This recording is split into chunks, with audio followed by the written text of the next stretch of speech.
Engin dolazi na Silina vrata kako bi joj preneo da je suđenje za razvod braka uskoro i da se čak ni on tome nije nadao. U tom trenutku Silu na telefon zove Esma preko Hančarinog broja telefona, govoreći lepim tonom da dođe u Hančarinu kuću jer je svi čekaju. Sila prenosi to Enginu, a on govori da će odvesti, te da će on otići kod Džihana usput. Sila dolazi ispred Hančarinih vrata, gde otvara Čemil i poželio je dobrodošlicu. Nakon što dođe na sprat, Sila ispituje Esmu gde je bila do sada i zašto se nikome nije javila. Ipak, Esma ne otkriva šta se desilo još uvek nikome, ali govori Sili da su je pozvali kako bi zajedno doneli odluku da se sele i odu odavde. Sili biva čudno što ovo čuje, pa joj čak vidimo i suze u očima. Ona govori da nikada nije imala porodicu i da je čitav život bila sama. Hančar govori Sili da su ona i Čemil odlučili da oproste svima i da krenu novi život zajedno. Sila na kraju pristaje na sve ovo, ali njeno glavno pitanje je kako će se Hančar odvojiti od Džihana. Ona govori da ni odlazak iz vile nije bio lak, te da će se nekako snaći. Sila tada pita Hančar šta se desilo, pa ima povredu na licu, a Derja govori da je zato kriva Mukader, ali srećom Esma se našla na pravom mestu u pravo vreme i sprečila nastavak toga.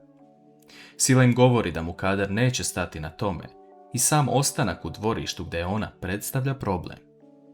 Esma dodaje da od sada neće znati za prepreke kada su njena deca u pitanju i da će uraditi sve da ih zaštiti. U vili Gulsum dočekuje Engina i obraduje se što ga vidi nakon toliko vremena. Metin im se pridružuje pitajući Engina da li zna šta se desilo, ali Džihan prekida priču govoreći da Engin već sve zna, te njih dvojica odlaze u kancelariju. Džihan i Engin su opet isti dobri prijatelji kao pre i daju podršku jedan drugom. Cela njihova situacija je izašla na dobro, ali Džihanov najveći strah trenutno je da ne izgubi Hančar zauvek. Kratko prelazimo na situaciju između Jigita i Hilal. Njihov odnos je počeo da vene zbog situacije između njihovih majki. Međutim, dok Jigit, Hilal i Nisa stoje u hodniku, njihove majke dolaze, smejući se, i vidimo da su se one sprijateljile. Naime, Jigitova majka je došla nenajavljeno u Yukselinu kuću kako bi rekla sve što ima. Njene reči su ostavile dubok utisak na Yuksel i njih dve su postale prijateljice, što znači da je odnos između Jigita i Hilal popravljen. Sila kreće kući govoreći da je čitav ovaj razgovor iznenadio i želi da sabere utiske o svemu. Ona se lepo pozdravlja sa majkom, a Hančar je ispraća na vrata, govoreći da je spremna sve da oprosti i da krenu novi život kao sestre. Sila koristi ovu priliku da nazove Mukader na telefon i govori da se nađu u ulici ispred vile. Mukader dolazi na određeno mesto, a Sila je pita šta će ona obećati da ostane uz nju, jer je od svoje porodice dobila topli dom kao obećanje. Mukader govori da ona već dobila šta je želela, ali da od nje nikada neće biti ništa, zato što je tek tako izdala svoju majku zbog sebe i novca. Sila govori Mukader da joj nije dala odgovor kakav je tražila, tako da joj neće reći korisne informacije koje je mislila da joj saopšti. Mukader dodaje Sili da ako ju je barem malo upoznala, zna da Mukader neće ostati nikome dužna i da se neće završiti na ovome, sve dok ne izbaci Esmu i Hančar iz svog života. Sila razmišlja da je vreme da Mukader dobije ono što zaslužuje, ali šta misli po tim? Uveče, Sinem postavlja sto za sebe i Metina, jer niko više neće doći na večeru. Metin se malo i obraduje i vidimo neku vrstu sreće na njegovom licu, te on dodaje da je ovo kao sastanak, jer su sami za stolom. Sinem govori da ona odavno prestala da se nada lepim stvarima za njih dvoje, a Metin je pita, zar nema ni malo nade za to, a ona govori da nema.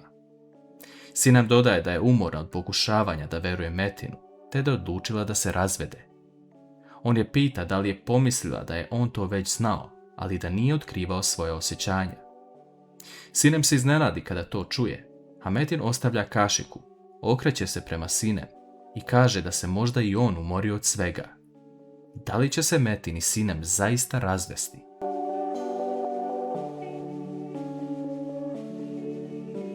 Hančar i Esma pričaju sobi kako je Efehan lep na njegovog dedu Ibrahima i obe se smeju.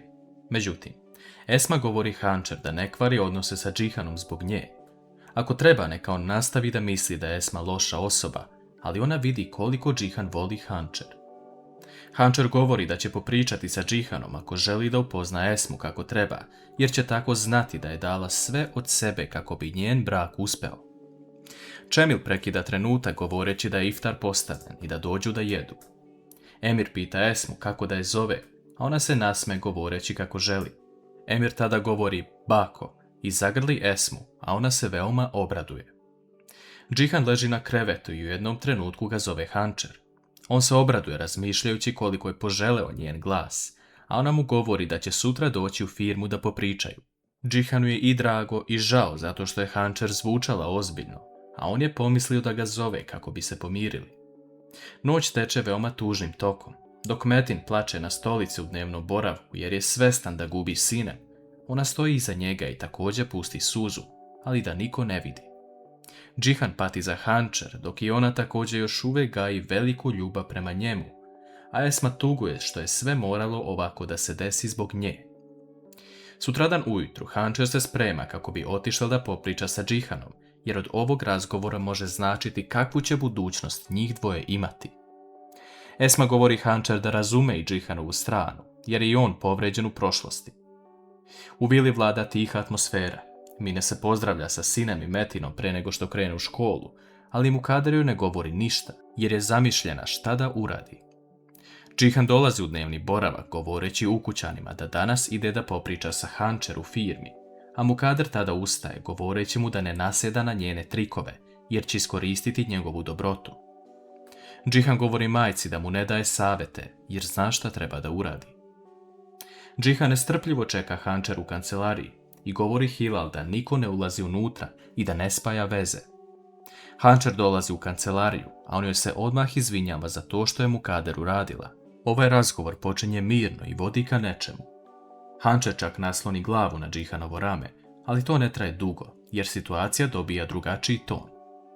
Džihan govori Hančer da oni ne treba da nose grehe svojih roditelja u prošlosti, a ona ustaje i kreće ka vratima, govoreći mu da misli da je njena majka kriva.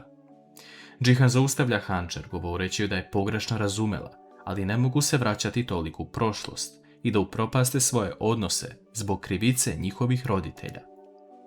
Hančer govori da on za sve krivi Esmu, ali ništa ne govori Mukader, koja bi sve uradila da ih se reši. Džihan vidi da neće doći do pomirenja, te govori sa besom u očima, da joj daje 2 dana da razmisli, ili će se vratiti sa Efehanom u vilu, ili će se spakovati i iseliti sa svojom majkom, ali Efehan ne ide nigde. Hančer govori Džihanu da ga prvi put vidi sa Mukaderenim pogledom, te izlazi napolje tužna, zato što je mislila da može doći do pomirenja, ali situacija je još gora. Metin sreće Hančer u hodniku i vidi da razgovor nije prošao dobro. Džihan ostaje sam u kancelariji i razmišlja šta je rekao osobi koju najviše voli. Metin ulazi u kancelariju pitajući Džihana kako je prošao razgovor. On govori da je dao 2 dana Hančer da razmisli o svemu, ili će otići, ili ostati. Metin tada pita Džihana, a da li zaista želi da Hančer ode?